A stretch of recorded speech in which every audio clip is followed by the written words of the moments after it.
आशा के मोती चैनल में शीतला माता की कथा सुनाने जा रही हूँ। शास्त्रीय मान्यता के अनुसार चैत्र कृष्ण पक्ष की अष्टमी, वैशाख, जेठ और आषाढ़ महीने के कृष्ण पक्ष की अष्टमी को शीतला अष्टमी पूजन करने का प्रावधान है। इन चारों महीने के 4 दिन का व्रत करने से शीतला जनित बीमारियों से छुटकारा मिलता है। इस पूजन में शीतल जल और वासी भोजन का भोग लगाने का विधान है। श्रद्धालु शीतला अष्टमी का व्रत रखकर माता की भक्ति करके अपने परिवार की रक्षा करने के लिए माता से प्रार्थना करते हैं। ऐसा माना जाता है कि शीतला माता भगवती दुर्गा का ही रूप है। कहा जाता है कि गर्मी के दिनों में शरीर में अनेक प्रकार के पित्त विकार भी प्रारंभ हो जाते हैं। ऐसी मान्यता है कि शीतला अष्टमी का व्रत रखने से छोटी माता का प्रकोप नहीं होता। शीतला सप्तमी और शीतला अष्टमी व्रत मनुष्य को चेचक के रोगों से बचाने का प्राचीन काल से चला आ रहा व्रत है। इस उपासना से शारीरिक शुद्ध, मानसिक पवित्रता और खान पान की सावधानियों का संदेश मिलता है। शीतला अष्टमी की कहानी। एक बार एक राजा के इकलौते पुत्र को शीतला निकली। उसी के राज्य में एक काछी पुत्र को भी शीतला निकली हुई थी। काछी परिवार बहुत गरीब था पर भगवती का उपासक था। वह धार्मिक दृष्टि से जरूरी समझे जाने वाले सभी नियमों को बीमारी के दौरान भी भली भांति निभाता रहा। घर में साफ सफाई का विशेष ख्याल रखा जाता था। नियम से भगवती की पूजा होती थी। नमक खाने पर पाबंदी थी। सब्जी में ना तो छोंक लगता था और ना ही कोई वस्तु भुनी तली जाती थी। गर्म वस्तु ना वह स्वयं खाता ना शीतला वाले लड़के को देता था। ऐसा करने से उसका पुत्र शीघ्र ही ठीक हो गया। उधर जब से राजा के लड़के को शीतला का प्रकोप हुआ था तब से उसने भगवती के मंडप में शतचंडी का पाठ शुरू करवा रखा था। रोज हवन व बलिदान होते थे।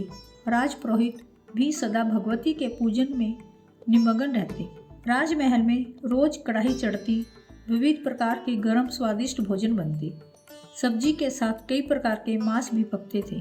इसका परिणाम यह होता कि उन लजीज भोजनों की गंध से राजकुमार का मन मचल उठता। वह भोजन के लिए जिद करता, एक तो राजपुत्र और दूसरे इकलौता। इस कारण उसकी अनुचित जिद भी पूरी कर दी जाती।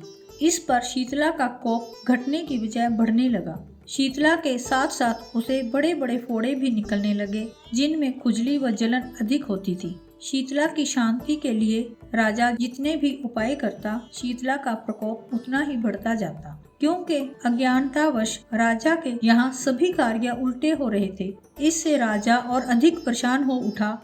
उसकी समझ में नहीं आ रहा था कि इतना सब होने के बाद भी शीतला का प्रकोप शांत क्यों नहीं हो रहा। एक दिन राजा के गुप्तचरों ने उन्हें बताया कि काछी पुत्र को भी शीतला निकली थी पर वह बिल्कुल ठीक हो गया है।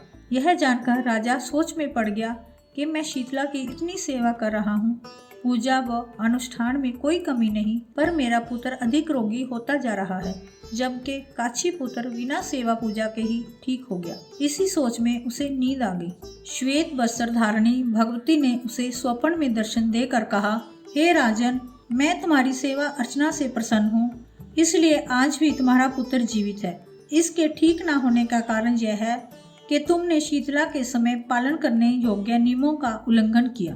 तुम्हें ऐसी हालत में नमक का प्रयोग बंद करना चाहिए। नमक से रोगी के फोड़ों में खुजली होती है। घर की सब्जियों में छोंक नहीं लगाना चाहिए क्योंकि इसकी गंध से रोगी का मन उन वस्तुओं को खाने के लिए ललचाता है। रोगी का किसी के पास आना जाना मना है क्योंकि यह रोग औरों को भी होने का भय रहता है। इन नियमों का पालन कर तेरा पुत्र अवश्य ही ठीक हो जाएगा।